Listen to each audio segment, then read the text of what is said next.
Owuni makucha mnyame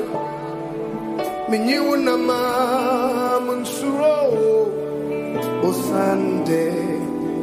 Iye mikuchifu Enyanu ni adofo oyin Ewurade Yesu Kristo mu asundwe enkamo So eda Nyankopon ase se ebiri nso ho kwan se yenhia mu na yenye Bible epensempense mu efise eno na ebeboa yen na yenyin ewo Kristo mu na eno so aye na ase kanea ene yen kwan so ehan eno ngise na yefi ase ededa no ene so yetoa ye Bible adesua no so na se na yen nyina yenim no Presbyterian Church of Ghana ede botaye bi amayen a yen nyina yesu ade ebi kra ye play ene ye honwom ne ehuniama bebre aba se Kristo su no ebewie peye ewudimu or say let Christ be formed in you. Is a mechanic ya because say let Christ be formed in me. Senya also obekano. As I say, yama Christ su no edadi baabia yebeko enye asori fie nko a na emom ye fie mu yadwumam bibia ye wo bia ese Kristo su no edadi enti anuanom emamwakọ aba se yina ye hyiamu na yebeye Bible adesua yebese ye maame na obompae amai my mom pai eda was dimafo ni abandoned ene de yo pe no afre ye hyiamu di se papa yemra yemeye enchire Bible adesua Ewurade ano numre umayaba ye ya dwene ne yenti ase ni ani yebesusu hu biara Ewurade ayewo pe konkron eton safro se brabe kan yo no ani yenye nchirechire na yewia ede wase dama eda wase adonti amen ya frame osofo Benjamin Ofusu Asho a meda Presbyterian Nasafo aiwo achem aboabo ano Jeremiah congregation let's say bia bebo ni din na yehu nipa yeye my friend Bright Kwekwampa Osmo Jeremiah congregation na am Yasafoba your friend me amanima Porsche menso me wo Jeremiah congregation na chima boabo YPG financial secretary meso your friend me Roberta Ankuma Jeremiah congregation am ye woman fellowship secretary yo ene yehwe lesson 3 or say the characteristics of Christ's life towards his call and ministry. Kristo su wone frɛ ne n'adwuma emu. Kristo su wone frɛ ne n'adwuma emu. Yen text no ewo John chapter 8 verses 1 to 11. Eho ena yebegina na ebiaye yen Bible impense mu no. Adesua no ebekọ na wie ye no asuafo no betumi abobọ suban ahoro a Yesu de tenan wone frɛ enyi ne dwumadie no emu na etoso mienu adesuafo no nso ebetumi akyerɛkyerɛ akwan a Yesu fa so da su ahoro no adi wone frɛ enyi ne dwumadie no emu yebota ye etoso bi nsanso ne sɛ adesuafo no ebetumi abobọ akwan a yebetumi ada Kristo abrabọ no adi wo ne frɛ ene ne dwumadie nyina emu eno nti ene yebota ya kede eye lesson 3 no eni ansana yebekọ akenkan asɛm no so no moma yentie nhyiemu ana enienum eno when God calls He makes a demand on us by giving us tasks to perform. While there are general tasks that every Christian must perform, there are specific tasks also that God assigns to some people. Performing a specific tasks summons us to a vocation And this vocation demands our total commitment and devotion. Christ portrayed total devotion to his calling, and he exhibited certain characteristics in the performance of his vocation, that is ministry on earth. This lesson will give us the opportunity to identify some specific characteristics Christ exhibited in performing his task as a vocation, that is his call and ministry. We in the name and I say in introduction or near this one emo. Yebetie I can cancel no na ye gina so e de esua ye Bible no. John 8:1-4. John 8:1-4. Yebesere ye maame na wakan aman. Yeah, I can cancel a bit now, so I did this and we know what you honey and woman, tea and water, you came back home, apple pin and nine. Now, yes, you call mobile porno sono. I am machino or by solid fear of you. Now, a man no moon in our banning chain. Now, try 6 lecture. Now, chill for never see for no day. Or be watching a grandma mumu by. Now, what do you be dinner and no? Or catch her no say, tell for what chill or be a grandma mumu was so fair. Eradia semuni. Saa semu die hu pa o. Nti ye hwe se enne ye de obi saa ebrewo a se ina ye asofo na ye de obi abrewo se yakwache no se obo adwaman a eden ne ebe right eden na obe But for me, so my dream check a crime say. So we the same say every 2 anymore. As Christian, you don't have to take an instant justice. And you go say, ye hwe enne ya tsenemu enne ofia na ye de obi saa aba onimu a ye hwe Bible no ye hwe normally eden na kabe. "Omi dey can make your math There's the Bible grammar as I just say, "Yentie back one in Boatan." Inti omdi asem ne ba make your math ni metie fakode mi ametie fakode na majeje mitimi gina baako asem so omde ba na majeje. Yeah, that's it. Mama, can verse 2 no mai na ye hwe asem bisa bi ho. Na ahemache no oba sorry fie ho biu na obamu no nyina ba ne nchen na otra ase kyerɛkyerɛ wo Na otna ase kyerɛkyerɛ wo asem bisa ne se hwɛ ntikyemu mienu no eyiye na kyerɛ ofrɛ poten a wɔde frɛ Yesu Kristo nti ebu ande sen Portia ofrɛ poten ben ene yɛde frɛ Yesu Kristo ɔkyerɛkyerɛfo yɛne ne ayɛ adwen ɔkyerɛkyerɛfo enti sɛ ene yɛkasa obi yɛ ɔkyerɛkyerɛfo a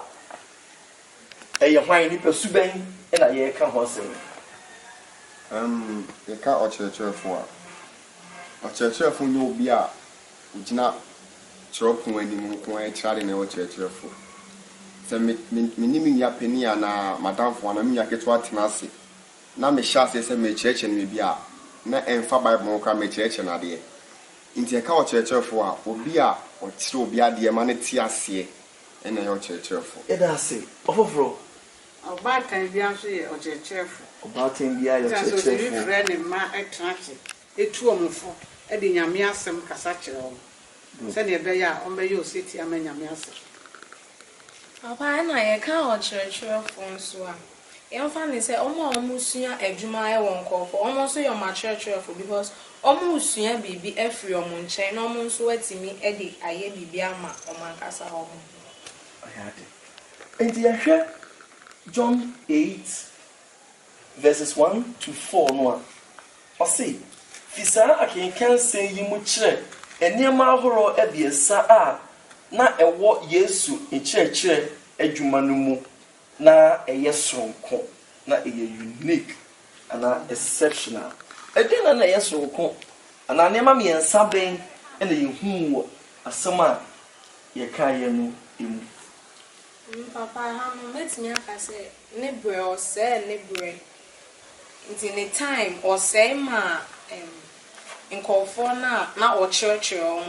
we say a kind cry, and who say, or sorry, I am madachi echo. A sorry for your honor. Inti anu no ye ne brand na o say because ye de buy na ye Christopher no bia na benya sa brand na Christo say inti I have a vision ko enu nti e mo say ne bre eye ahamachi a onu wo ehia na ye nhwe se ne na sister di kan aka ene ye nya bre pa ma Onyankopon asem say aba sorry ana busi aba meetings so ye nya bre Mama Roberta there be nya bre emenya me asem isa say kwane say edwuma bi aye ye de ni tu edwuma ne so se nya me asem bo okra ye be frɛ sɛ brane kwa no ade bi a wo ton na ne ye bi na adwuma bi a wo ye no wo nya kwan nya ho emma ye nya me edwuma de no so nya bre me nya me right wo hu bibi eka ebre pa e de sum nyame ene ye wo bi Christopher na ma for Christopher abe say the enimre ma Yakopon WhatsApp TV Snapchat TV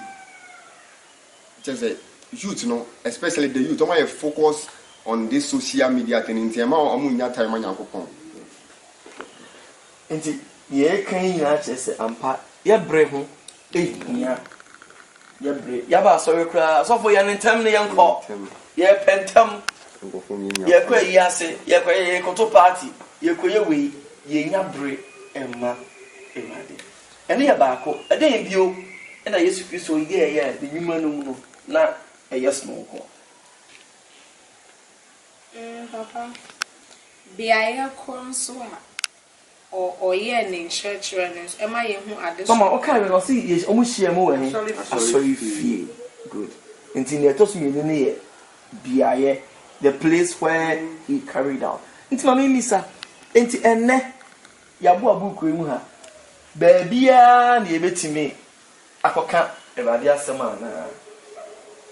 ba bia ye ntimi ko ba bia na Kenya me asem isan se ba bi o ga na mfata se ye be ko na Kenya me se eno ne ye ba bia e bia o ma hia boja yufufu ye di asaye no mosa eno no ntimi ko se wo ka Kenya me se masakra wo o mo ntie ne wo ye no kra isan se na o mo ani wo so ane sa de na o mo ye nje se me tini o kan ase a e bia ye boja so wo ba bia na me so makofa microphone mun sakra ma adwen yo ombeti there fomuntie entisinia yesua ye Bible no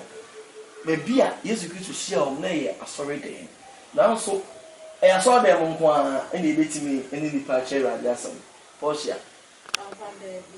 ye betimi akwa efiefie enuma ne nkofo akwa akoche nyame ase na emom ewo se ye hwebre na ye de ekọ no enkoba se bia ye ekọ no e bia omo ye program e bia party bia na se bibisa ese nye obi a na benya bre na ma se one wo ebeche nyame ase ayade ede bi na eye sonko ewo Yesu Kristo ni dwumadie enu emu ya hwe ne bre be bia one ejidifo no ehia e na kapakakra me hu a me so like an omo poster sena Yesu atenase ene so no matenase inka ye fa ne say ye hia wa hai na o ka say na yindiri jaw en ka sema ma be peni kra bia ko ntimi ngira won che e say wanyi o be ka say nkoto do ne say nti asem no en se dam ko ni mo se de ntie ba ise na omo posture mo ho Bible no kama ite say Yesu tenase na omo na so tenase na o kyerɛkyerɛ o nti de memu ni say Yesu tena ni pass na o kyerɛkyerɛ o na ya adwuma sonko ana ade sonko wo ni nkyerɛkyerɛ ni nti se na o hyehyɛ na omo tenase nti dia posture good mabin pa nti se bi ye hwe ni poster ne dia na ga se yan so ahosiesie hu hiama ya na ansana oni obi ebeche no ese se usiesie wo ho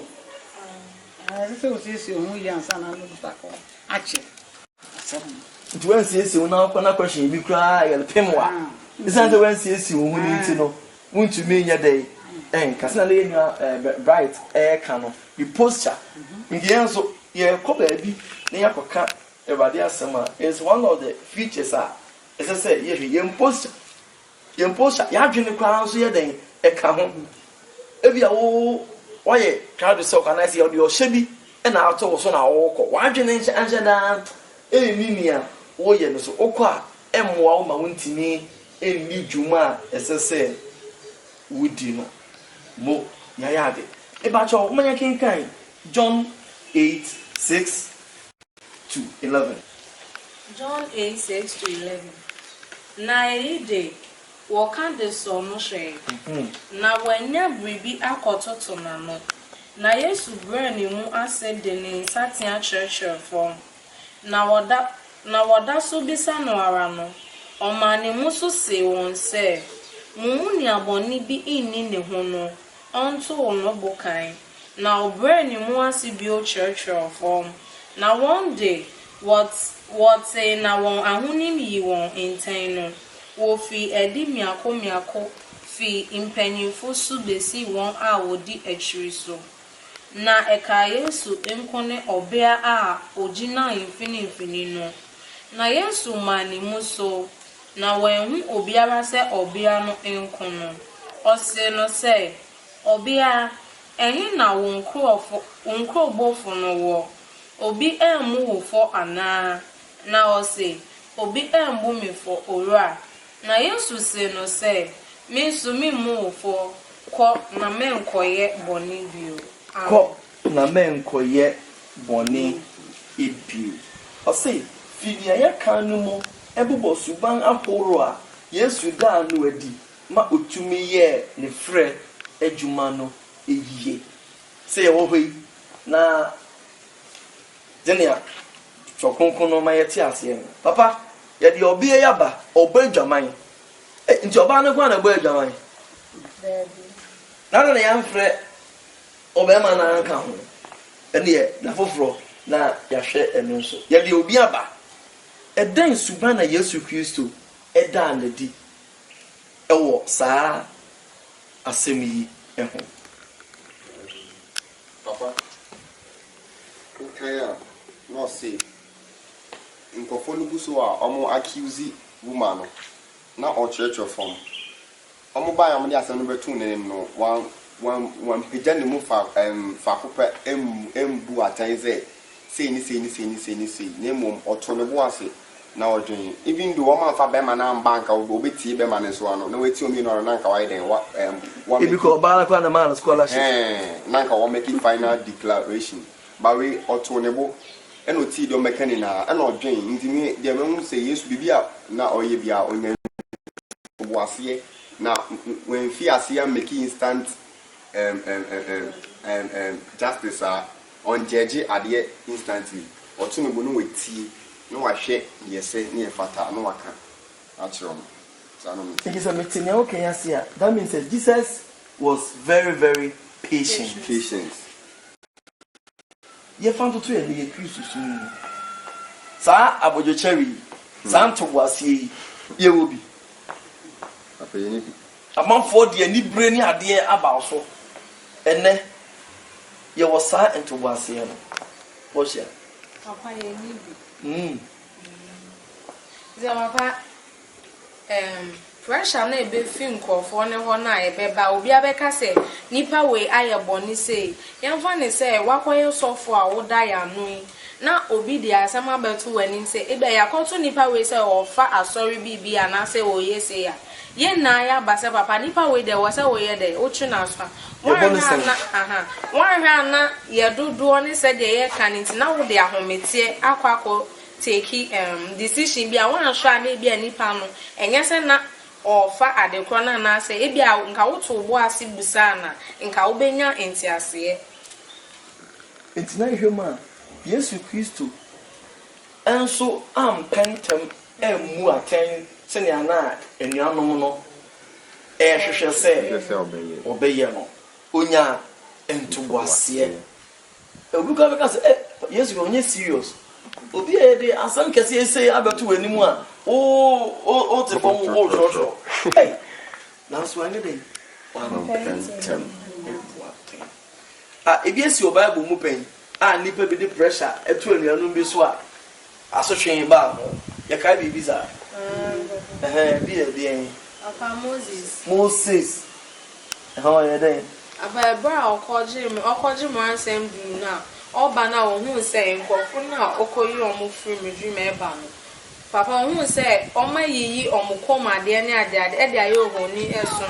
ne bufu ye nti mo ansem du na ode ba ojamu show ana no so enti emanya akokwa bufu we ba ne so no ka kire ne se n'ani be hu ke na asase so ne 9 die ensi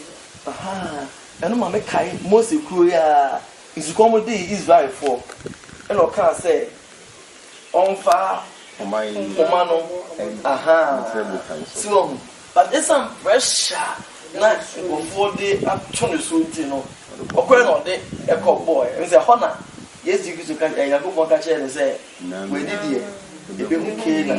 na onai ensi ho yenhwe enne ya setena mu say Christopher obi the pressure to your so ama ya bibia ankoye ama ya na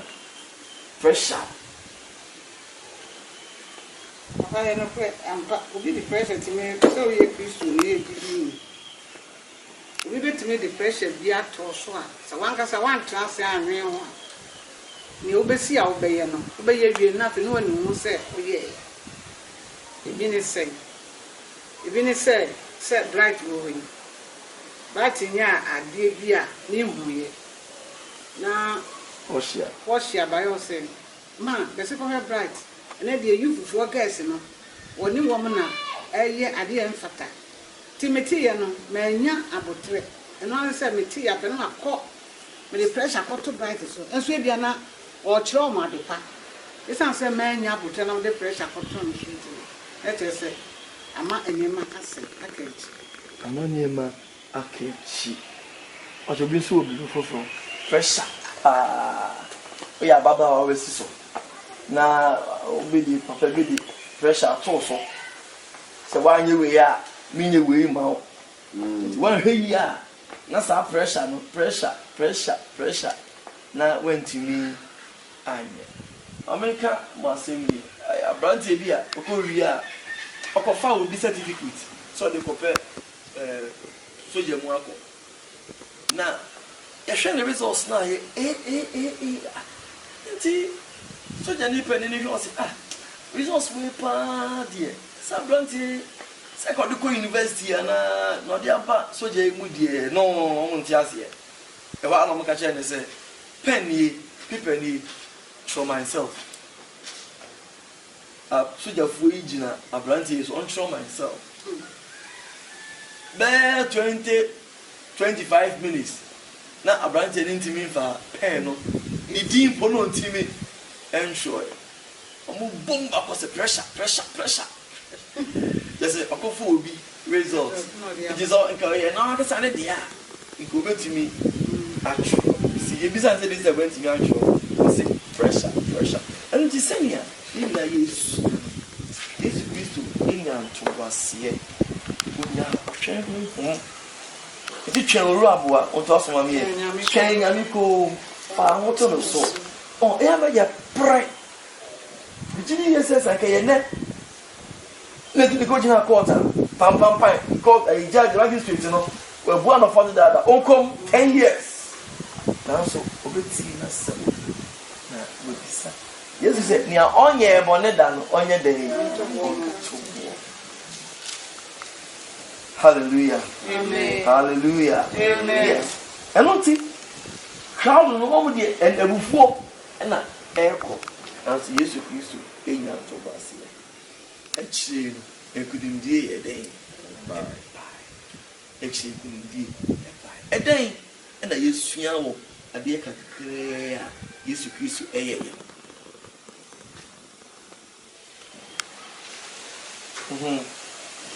yesu ena me hu se ade ni na me se enya abotre